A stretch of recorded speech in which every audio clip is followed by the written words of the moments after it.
Assalamualaikum warahmatullahi wabarakatuh. Nama saya Yulan Suleman dari kelas A S1 Farmasi 2017. Saya akan mempresentasikan mengenai sintesis senyawa turunan pirimidinone dari analog biskalkon 3E,5E 3,5 bis 4-metoksibenzilidin N-metilpiperidin 4-on sebagai senyawa anti kanker. Pertama, manfaat dan keunggulan senyawa yang akan disintesis adalah sebagai berikut. Jadi, pada saat ini, banyak penelitian dan pengembangan yang difokuskan untuk menghasilkan suatu senyawa baru yang dapat membunuh sel kanker. Namun demikian, dari berbagai penelitian tersebut masih terdapat efek negatif yang mempengaruhi sel normal, sehingga tidak efisien untuk digunakan. Salah satu senyawa yang berpotensi untuk diteliti dan dikembangkan sebagai anti kanker adalah turunan pirimidinone. Pirimidinone merupakan suatu senyawa yang banyak terdapat di alam. Pirimidinone dan turunannya banyak dimanfaatkan dalam bidang farmasi dan biokimia karena memiliki aktivitas yang berpotensi sebagai agen antitumor. Pada dasarnya, sintesis senyawa pirimidinone dapat dilakukan melalui reaksi Biginali. Reaksi Biginali merupakan suatu reaksi kondensasi satu tahap dengan mengkombinasikan 3 bahan, yaitu senyawa aldehid, beta-ketoester, dan urea, dengan menggunakan katalis asam. Pada penelitian ini, senyawa pirimidinone tidak disintesis menggunakan reaksi Biginali, tetapi disintesis menggunakan 2 tahap reaksi, yaitu tahap pertama pembuatan senyawa kalkon, yang kedua pembuatan senyawa pirimidinone. Hal tersebut dilakukan agar didapatkan senyawa yang lebih murni. Yang kedua, rasionalisasi diskoneksi. Molekul target yang akan disintesis adalah sebagai berikut. Jadi sebelum mensintesis suatu senyawa, yang dilakukan pertama adalah analisis retrosintesis. Tahap pertama dari retrosintesis ini adalah diskoneksi senyawa yang akan menghasilkan suatu sinton.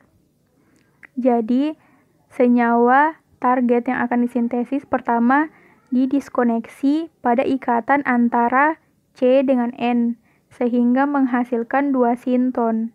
Sinton yang pertama ini merupakan senyawa turunan urea, dan sinton yang kedua adalah senyawa biskalkon. Kemudian, senyawa biskalkon ini didiskoneksi lagi sehingga menghasilkan 2 sinton, yaitu N-metilpiperidin 4-on dan P-anisaldehid. Diskoneksi ini bertujuan untuk menghasilkan sinton atau senyawa awal yang akan digunakan untuk membuat atau mensintesis senyawa target.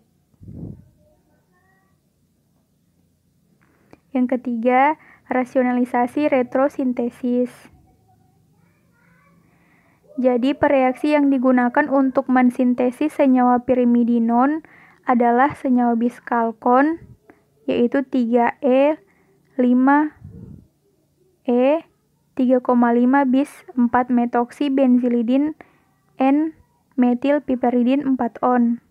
Kemudian senyawa analog biskalkon ini akan direaksikan dengan suatu turunan urea, yaitu 1,4-klorofenil 3,4 diklorofenil urea, yang strukturnya seperti pada gambar di bawah ini. Berikut adalah analisis retrosintesis molekul target.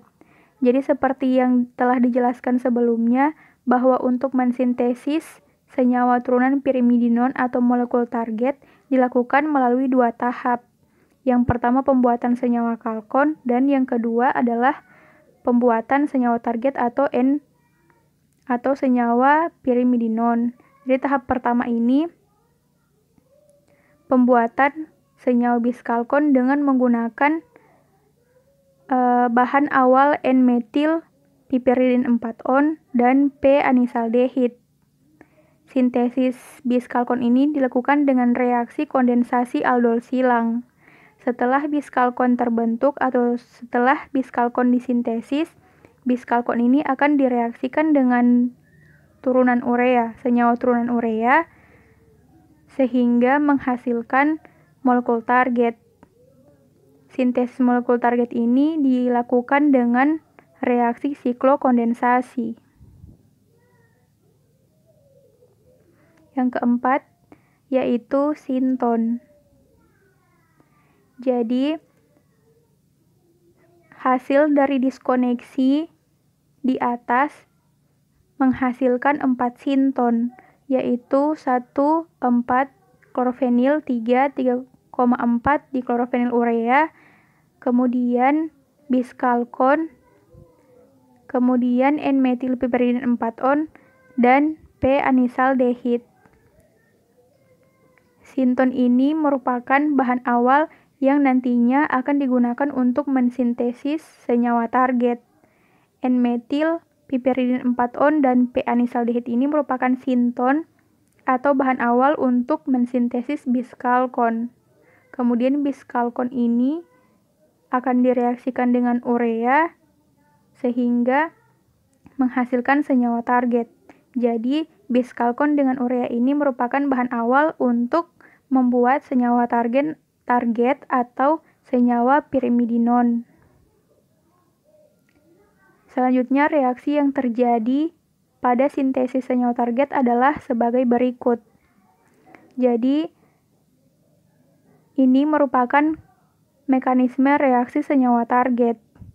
Mekanisme reaksi tersebut menunjukkan terjadinya reaksi adisi nukleofilik pada amina sekunder, sehingga terjadi pembentukan enamin yang selanjutnya terjadi reaksi penutupan cincin pada reaksi siklokondensasi. Penutupan cincin tersebut terjadi melalui serangan nukleofilik pada gugus aril, sehingga mengakibatkan terjadinya pelepasan air. Selanjutnya, metode dan cara kerja untuk memperoleh produk sintesis. Jadi, tahap pertama adalah sintesis senyawa turunan kalkon. Yang pertama disiapkan P-anisaldehid 1,088 gram, kemudian N-metilpiperidin 4-on 0,333 gram, NaOH 40% 3 mil, dan etanol 10 mil. 2. Dicampur P-anisaldehid dengan etanol 10 mil, diaduk sampai larut. Kemudian dimasukkan larutan tersebut ke dalam labu alas bulat bersamaan dengan N-metilpiperidin 4-on. 3. Didinginkan campuran tersebut dengan penanas es sambil dijaga suhunya di bawah 10 derajat Celcius. Yang keempat, ditambahkan larutan NaOH 40% tetes demi tetes sambil menjaga suhu agar tetap di bawah 10 derajat Celcius. Kemudian direflux selama 1 jam dengan penanas es. Setelah direflux, terlihat adanya endapan kuning pucat. Kemudian direflux kembali dengan penanas tanpa es selama 4 jam. Yang keenam, dituang campuran larutan tersebut ke dalam air es, sehingga endapan kuning yang terbentuk menjadi semakin banyak, kemudian disaring. Ketujuh, direkristalisasi hasil yang didapatkan dengan etanol dan air. Rekristalisasi dilakukan dengan melarutkan padatan hasil sintesis dengan etanol panas, kemudian disaring panas-panas yang bertujuan untuk menghilangkan pengotor. Selanjutnya ditambah aquades tetes demi tetes sehingga diperoleh kristal berwarna kuning, kemudian disaring. Yang kesembilan, kristal ditimbang dan didapatkan produk sebanyak 0,7279 gram dengan rendamen sebesar 69,52%. Tahap kedua yaitu sintesis senyawa target atau senyawa turunan pirimidinon. Yang pertama, disiapkan senyawa 0,349 gram analog biskalkon, yang telah disintesis pada tahap 1. Kemudian 0,4732 gram turunan urea, 20 ml etanol, dan 5 ml HCl pekat. Kedua, direflux campuran tersebut selama 12 jam, sehingga campuran yang semula berwarna merah anggur berubah menjadi hijau kehitaman.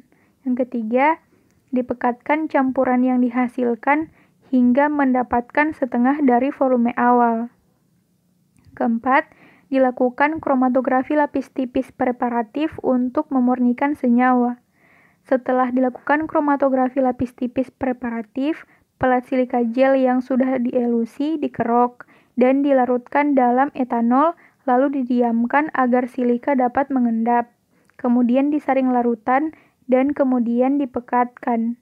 Hasil yang didapatkan ditimbang dan diuji kemurniannya. Berikut merupakan skema kerja dari sintesis senyawa target. Tahap pertama, P-anisaldehid dengan N-metilpiperidin dilarutkan dalam etanol. Ditambahkan N-metilpiperidin 4 on dan NaOH 40%, sehingga terbentuk senyawa turunan kalkon. Kemudian senyawa turunan kalkon ini diuji spektroskopi dan uji sifat fisik. Selanjutnya ditambahkan senyawa turunan urea, kemudian menambahkan HCl pekat sebagai katalisator dan etanol, lalu direflux 12 jam. Disaring endapan dan dipekatkan hingga 0,5 dari volume awal, kemudian dilakukan PLC dan didapatkan senyawa target. Kemudian senyawa target ini diuji sifat fisik, diuji anti kanker, dan diuji spektroskopi. Berikut merupakan proses pemurnian dari sintesis senyawa yang dihasilkan. Proses pemurnian ini dilakukan dengan dua cara. Yang pertama dengan uji penentuan titik leleh dan uji dengan kromatografi lapis tipis. Penentuan titik leleh ini dilakukan dengan menggunakan alat Fischer-Tropsch melting point apparatus. Titik leleh senyawa hasil sintesis ditentukan dengan mengamati saat senyawa mulai meleleh sampai tepat meleleh semua. Suatu senyawa dikatakan murni apabila jarak titik lelehnya antara 1 sampai 2 derajat Celcius. Kemudian, uji kemurnian dengan KLT, senyawa hasil sintesis ditentukan menggunakan berbagai macam perbandingan eluen. Senyawa hasil sintesis ditotolkan pada fasa diam menggunakan pipa kapiler. Setelah proses elusi mencapai batas atas fasa diam, pelat KLT didiamkan sampai kering. Kemudian dilihat noda yang terbentuk dengan menggunakan sinar UV. Noda yang terbentuk akan ditentukan nilai RF-nya. Suatu senyawa dikatakan murni apabila ia telah dilakukan uji KLT dengan menggunakan 3 macam eluen, yaitu N-heksan, etil asetat, dan kloroform dengan perbandingan yang berbeda dan menunjukkan satu noda. Pertama, uji kemurnian senyawa kalkon. Senyawa hasil sintesis diuji titik lelehnya dengan menggunakan Fischer-Tropsch melting point apparatus dengan mengamati saat senyawa mulai meleleh sampai meleleh secara keseluruhan, yaitu antara 196 sampai 198 derajat Celcius. Kemudian senyawa diuji kemurniannya menggunakan KLT dengan 3 eluen yang berbeda dan menghasilkan satu noda yang selanjutnya dihitung nilai RF-nya. Hasilnya adalah eluen yang pertama N-heksan dan etil asetat dengan perbandingan 7:3 menghasilkan RF 0,46. Hasilnya dapat dilihat pada gambar 1. Yang kedua, eluen kloroform dan etil asetat dengan perbandingan 7:3 menghasilkan RF 0,76. Dapat dilihat pada gambar 2. Yang ketiga, DCM dan metanol dengan perbandingan 4:6 menghasilkan RF 0,80 dan dapat dilihat pada gambar 3. Selanjutnya, uji kemurnian senyawa target atau senyawa turunan pirimidinon. Jadi, endapan hijau kehitaman yang diperoleh dari hasil sintesis dianalisis dengan KLT dan menghasilkan senyawa sebagai berikut, yaitu senyawa turunan urea, senyawa turunan kalkon, senyawa target yang tidak terelusi, dan senyawa yang diisolasi. Kemudian, senyawa yang diisolasi ini dipisahkan dengan cara KLTP, sehingga dihasilkan senyawa hasil sintesis. Kemudian, senyawa hasil sintesis ini diuji kemurniannya dengan menggunakan KLT dan didapatkan data sebagai berikut. Eluen pertama, kloroform dan etil asetat dengan perbandingan 5:5 menghasilkan Rf 0,79. Eluen kedua, N-heksan dan etil asetat dengan perbandingan 7:3 menghasilkan Rf 0,87. Eluen yang ketiga, N-heksan dan etil asetat dengan perbandingan 6:4 menghasilkan Rf 0,74. Hasilnya dapat dilihat pada gambar.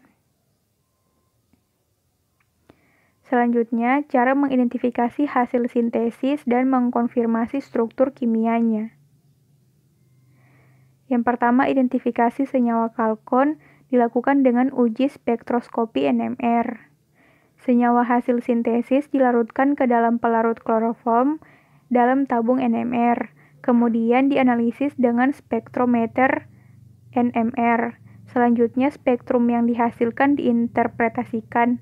Untuk spektrum 1H diukur pada 0-14 ppm, sedangkan spektrum 13C diukur pada 0-200 ppm. Berikut adalah hasil pengukuran menggunakan HNMR dan CNMR. Berdasarkan hasil pengukuran di atas, didapatkan struktur dari senyawa turunan kalkon dengan menggunakan analisis HNMR dan CNMR adalah seperti pada gambar. Selanjutnya, identifikasi senyawa target dilakukan dengan beberapa uji. Yang pertama, uji spektroskopi UV-Vis. Senyawa hasil sintesis dilarutkan dalam metanol, kemudian diukur panjang gelombang maksimal pada rentang 200-800 nm dan menghasilkan panjang gelombang seperti pada gambar di bawah ini. Kemudian, identifikasi senyawa target dengan menggunakan uji spektroskopi IR. Senyawa hasil sintesis digerus dengan KBR kering hingga homogen dan harus dalam keadaan bebas dari air. Pelet KBR yang terbentuk diperiksa dengan menggunakan spektrofotometer IR. Untuk analisis senyawa organik pada umumnya dilakukan pada daerah antara 4.000 sampai 400 cm. Berikut adalah hasil uji spektroskopi IR senyawa target, seperti pada gambar. Kemudian, uji spektroskopi MS senyawa target. Jadi, senyawa hasil sintesis dianalisis struktur molekulnya dengan spektrofotometer massa. Senyawa hasil sintesis diionisasi sehingga dapat membentuk sebuah radikal kation M+H+. Spektrum massa yang dihasilkan yaitu kelimpahan versus massa permuatan. Puncak ion molekul yang muncul diidentifikasi sebagai berat molekul senyawa hasil sintesis. Adanya 3 atom N pada struktur molekul menyebabkan berat molekul bernilai ganjil, yakni 645. Akan tetapi berat molekul yang terbaca pada spektrum berupa bilangan 269. Hal ini menunjukkan bahwa senyawa target yang disintesis tidak terbentuk dan diduga senyawa yang terbentuk adalah sebagai berikut, yaitu senyawa 4,4-metoksifenil 6-metil 5,6 dihidro 1H pirido 4,3D pirimidin 2 on. Baiklah, itulah presentasi dari saya. Mohon maaf apabila ada salah kata. Wabillahi taufiq wal hidayah. Wassalamualaikum warahmatullahi wabarakatuh.